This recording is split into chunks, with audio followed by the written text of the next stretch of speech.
These attacks continue as I speak. Ground forces are not engaged. This conflict started August 2nd when the dictator of Iraq invaded a small and helpless neighbor. Kuwait, a member of the Arab League and a member of the United Nations, was crushed. Its people brutalized. 5 months ago, Saddam Hussein started this cruel war against Kuwait. Tonight, the battle has been joined. This military action, taken in accord with United Nations resolutions and with the consent of the United States Congress, follows months of constant and virtually endless diplomatic activity on the part of the United Nations, the United States, and many, many other countries. Arab leaders sought what became known as an Arab solution, only to conclude that Saddam Hussein was unwilling to leave Kuwait. Others traveled to Baghdad in a variety of efforts to restore peace and justice. Our Secretary of State, James Baker, held an historic meeting in Geneva, only to be totally rebuffed. This past weekend, in a last-ditch effort, the Secretary General of the United Nations went to the Middle East with peace in his heart, his second such mission, and he came back from Baghdad with no progress at all in getting Saddam Hussein to withdraw from Kuwait. Now, the 28 countries with forces in the Gulf area have exhausted all reasonable efforts to reach a peaceful resolution, have no choice but to drive Saddam from Kuwait by force. We will not fail. As I report to you, air attacks are underway against military targets in Iraq. We are determined to knock out Saddam Hussein's nuclear bomb potential. We will also destroy his chemical weapons facilities. Much of Saddam's artillery and tanks will be destroyed. Our operations are designed to best protect the lives of all the coalition forces by targeting Saddam's vast military arsenal. Initial reports from General Schwarzkopf are that our operations are proceeding according to plan. Our objectives are clear. Saddam Hussein's forces will leave Kuwait. The legitimate government of Kuwait will be restored to its rightful place, and Kuwait will once again be free. Iraq will eventually comply with all relevant United Nations resolutions, and then, when peace is restored, it is our hope that Iraq will live as a peaceful and cooperative member of the family of nations, thus enhancing the security and stability of the Gulf. Some may ask, why act now? Why not wait? The answer is clear. The world could wait no longer. Sanctions, though having some effect, showed no signs of accomplishing their objective. Sanctions were tried for well over 5 months, and we and our allies concluded that sanctions alone would not force Saddam from Kuwait. While the world waited, Saddam Hussein systematically raped, pillaged, and plundered a tiny nation, no threat to his own. He subjected the people of Kuwait to unspeakable atrocities, and among those maimed and murdered, innocent children. While the world waited, Saddam sought to add to the chemical weapons arsenal he now possesses an infinitely more dangerous weapon of mass destruction, a nuclear weapon. And while the world waited, while the world talked peace and withdrawal, Saddam Hussein dug in and moved massive forces into Kuwait. While the world waited, while Saddam stalled, more damage was being done to the fragile economies of the Third World, the emerging democracies of Eastern Europe, to the entire world, including to our own economy. The United States, together with the United Nations, exhausted every means at our disposal to bring this crisis to a peaceful end. However, Saddam clearly felt that by stalling and threatening and defying the United Nations, he could weaken the forces arrayed against him.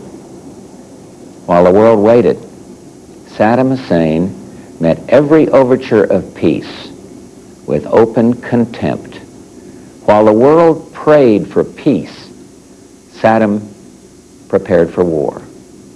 I had hoped that when the United States Congress, in historic debate, took its resolute action, Saddam would realize he could not prevail and would move out of Kuwait in accord with the United Nations resolutions.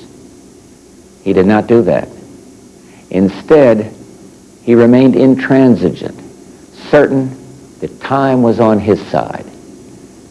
Saddam was warned over and over again to comply with the will of the United Nations, leave Kuwait or be driven out. Saddam has arrogantly rejected all warnings. Instead, he tried to make this a dispute between Iraq and the United States of America. Well, he failed. Tonight, 28 nations, countries from 5 continents, Europe and Asia, Africa and the Arab League, have forces in the Gulf area standing shoulder to shoulder against Saddam Hussein. These countries had hoped the use of force could be avoided. Regrettably, we now believe that only force will make him leave. Prior to ordering our forces into battle, I instructed our military commanders to take every necessary step to prevail as quickly as possible and with the greatest degree of protection possible for American and Allied servicemen and women. I've told the American people before that this will not be another Vietnam. And I repeat this here tonight. Our troops will have the best possible support in the entire world, and they will not be asked to fight with one hand tied behind their back. I'm hopeful that this fighting will not go on for long, and that casualties will be held to an absolute minimum. This is an historic moment. We have in this past year made great progress in ending the long era of conflict and Cold War. We have before us the opportunity to forge for ourselves and for future generations a new world order, a world where the rule of law, not the law of the jungle, governs the conduct of nations. When we are successful, and we will be, we have a real chance at this new world order, an order in which a credible United Nations can use its peacekeeping role to fulfill the promise and vision of the UN's founders. We have no argument with the people of Iraq. Indeed, for the innocents caught in this conflict, I pray for their safety. Our goal is not the conquest of Iraq. It is the liberation of Kuwait. It is my hope that somehow the Iraqi people can, even now, convince their dictator that he must lay down his arms, leave Kuwait, and let Iraq itself rejoin the family of peace-loving nations. Thomas Paine wrote many years ago, "These are the times that try men's souls." Those well-known words are so very true today. But even as planes of the multinational forces attack Iraq, I prefer to think of peace, not war. I am convinced not only that we will prevail, but that out of the horror of combat will come the recognition that no nation can stand against a world united. No nation will be permitted to brutally assault its neighbor. No president can easily commit our sons and daughters to war. They are the nation's finest. Ours is an all-volunteer force, magnificently trained, highly motivated. The troops know why they're there, and listen to what they say, for they've said it better than any president or prime minister ever could. Listen to Hollywood Huddleston, Marine Lance Corporal. He says, "Let's free these people so we can go home and be free again." He's right. the terrible crimes and tortures committed by Saddam's henchmen against the innocent people of Kuwait are an affront to mankind and a challenge to the freedom of all. Listen to one of our great officers out there, Marine Lieutenant General Walter Boomer. He said, there are things worth fighting for. A world in which brutality and lawlessness are allowed to go unchecked isn't the kind of world we're going to want to live in. Listen to Master Sergeant J.P. Kendall of the 82nd Airborne. We're here for more than just the price of a gallon of gas. What we're doing is going to chart the future of the world for the next 100 years. It's better to deal with this guy now than 5 years from now. And finally, we should all sit up and listen to Jackie Jones, an Army lieutenant, when she says, if we let him get away with this, who knows what's going to be next? I've called upon Hollywood and Walter and J.P. and Jackie and all their courageous comrades in arms to do what must be done. Tonight, America and the world are deeply grateful to them and to their families. And let me say to everyone listening or watching tonight, when the troops we've sent in finish their work, I'm determined to bring them home as soon as possible. Tonight, as our forces fight, they and their families are in our prayers. May God bless each and every one of them and the coalition forces at our side in the Gulf, and may he continue to bless our nation, the United States of America. The President speaking to the nation from the Oval Office this evening on the night on which he launched Operation Desert Storm to liberate Kuwait, and if possible, surely in his mind and in the minds of a great many people outside the Middle East and many inside, bring down President Saddam Hussein or cripple him in such a fashion that he never again poses a military threat to the region in any way, shape, or form, none of which at this early stage is necessarily guaranteed. This is not the time necessarily to be picking the President's speech apart, but all over America, people will in time come to question the phrase bringing American troops home as soon as possible, whether or not this is redefining the world for 100 years. The President chose to quote one young soldier on that thing. But one thing is certain, this war is going to define George Bush's presidency. I think almost everybody in the United States who's paid close attention to his presidency has agreed on that. So for our first observation to the White House and brief you. Britt? Peter, this is something that you and I have talked about. You know, this president has been criticized as a candidate and indeed as an office holder for lacking vision. Well, it struck me as I listened to that speech that if he has a vision, a long view of the world, he did articulate it tonight. Whether it was convincing to the people who heard it in the crucible of this moment, of course, is impossible to say. But as one who has heard virtually every word that he has spoken on this issue from August 2nd forward. Ladies and gentlemen, I know you all heard the speech a short time ago by the President. And while there is not a great deal we can add now, we did want to be as forthcoming as we can with you. At 7 o'clock tonight, as you all know by now, Eastern Time, 3 o'clock Thursday morning in the Gulf, the armed forces of the United States began an operation at the direction of the President to force Saddam Hussein to withdraw his troops from Kuwait and to end his occupation of that country. At the direction of the President, I signed the execute order yesterday afternoon to undertake this operation, subject to certain conditions. It was to begin only after we'd met the terms of the resolution passed last Saturday by the Congress. Those conditions have been complied with and proper notice has been given as required. And the operation was not to take place if there had been any last-minute diplomatic breakthroughs. The operation underway tonight, taking place in the pre-dawn darkness of the Persian Gulf, involves Allied air forces of 4 nations: the United States, the United Kingdom, Saudi Arabia, and Kuwait. As they undertake their missions, they do so after months of careful planning. At the direction of the President, great care has been taken to focus on military targets, to minimize U.S. casualties, and to do everything possible to avoid injury to civilians in Iraq and Kuwait. The targets being struck tonight are located throughout Iraq and Kuwait.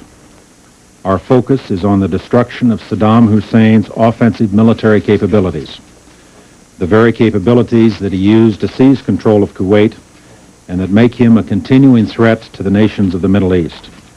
These are the same capabilities that now threaten American and Allied forces in the Gulf. Our goal, the same one we have maintained throughout Operation Desert Shield, is to liberate Kuwait and enforce the resolutions of the UN Security Council. This portion of the campaign, directed against Saddam Hussein's offensive military force, is an enormously complex undertaking. It involves all of the services of the United States military and hundreds of U.S. and Allied aircraft. It is an ongoing operation, and we must therefore limit the kind and the amount of information that we provide in these early stages. This obviously is different from what happened in Panama in December of 1989, where most of the operation was over by the morning of the first day. We understand your need for information about what will happen next, and we are well aware of our obligation to keep the American people informed. But you must also understand that we cannot talk about future operations without putting at risk the safety of those who will have to carry them out. I believe I can speak for all of us at the Pentagon tonight when I say that we had hoped to settle this matter peacefully. This has clearly been an agonizing decision for the President and the Congress of the United States. And we've reached the point of committing our forces to battle very reluctantly, only after the most careful consideration. But no one should doubt our ability and our resolve to carry out our mission and to achieve our objective. I have great confidence in the professionalism, the dedication, and the determination of the men and women of our armed forces. They are, without question, the finest young sailors, soldiers, airmen, and Marines this nation has ever sent in harm's way. I want to assure all Americans that we will do our very best to carry out the President's orders as quickly and efficiently as possible and at the lowest cost possible. We'd be happy to respond to a few questions. General Powell, can you describe the Iraqi Air Force's resistance, if any, their losses so far, and to what extent do you think that you've already achieved air superiority there? Well, the operation's only 2.5 hours old, so I'm not quite prepared to take on your second question. So far, there has been no air resistance. Can you tell us if there's been any casualties so far? We will, at the appropriate time, be releasing information on casualties. We're not prepared to release any specifics now. I will simply say that the preliminary reports we have received in terms of the success of the operation, and that includes the possibility of casualties, have been very, very encouraging. The operation appears to have gone very well. Has there been any Iraqi response of any kind? What can you tell us about the Scud missiles that have been reportedly launched by Iraq? There have been a number of reports of Scud missiles, but insofar as I am aware, they basically are false reports. General Powell may want to say Give us a something. rundown on the types of aircrafts and numbers that were involved in the raids. I really can't at this time because it is an ongoing operation. Let me just say that it involved the Air Forces mentioned by Secretary Cheney and sorties in the hundreds. Were there cruise missiles involved with that? I won't comment on specific weaponry. It's an ongoing operation. What targets were we bombing near Baghdad, and have we bombed any facilities where we think Saddam Hussein might be? We have not been targeting Mr. Saddam Hussein. The purpose of our bombing facilities in the area of Baghdad is essentially to go after the command and control system of the Iraqi armed forces. And we're looking at principally military targets, command and control installations, air defense sites that could put our planes at risk, but they are militarily oriented targets. Have you heard of any Iraqi response of any kind? The response of the Iraqi forces at this point has been limited, I think would be the best way to characterize it. But again, let me emphasize, as General Powell did, we're in the very early stages of this operation. It is likely to run for a long period of time. I realize you've all got legitimate questions about it, but there simply are things we do not know yet because it is an ongoing operation, because pilots are just now returning, and there will be a lot of work required to assess the success of the initial efforts, and there will be a lot of follow-up work required as well. Could you tell us, please, whether or not there have been any indications whatsoever that the Iraqi troops, the 540,000 Iraqi troops in the Kuwaiti theater, have been cut off from their command and control headquarters in Baghdad? I wouldn't want to speculate on that at this point, Wolf. Mr. Secretary, can I follow up, please? Should I follow up? The President said this was strictly an air operation for the time being. When does the U.S. decide to send in the ground forces? It is strictly an air operation for the time being, and I wouldn't want to speculate on the point at which additional forces might be engaged. Have your targets tonight, or is any Navy Larat said on the McNeil-Lehrer News Hour this evening that we're, quote, now prisoners of our own country, in our own country.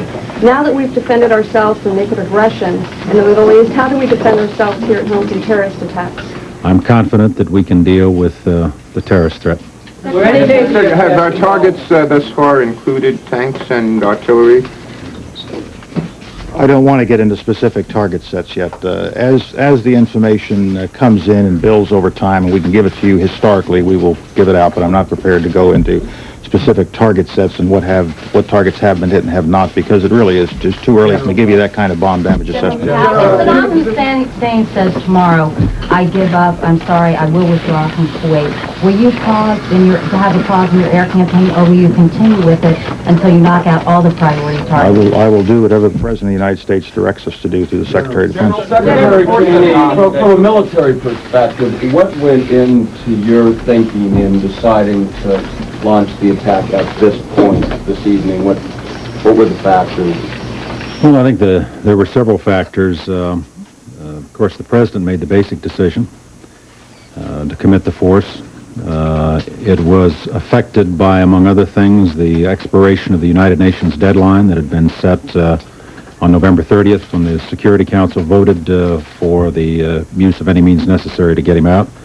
I think it was affected in part as a result of consultation with our allies, but it also was based upon the advice of our senior military commanders in terms of picking a time when conditions appeared to be most favorable for undertaking the operation.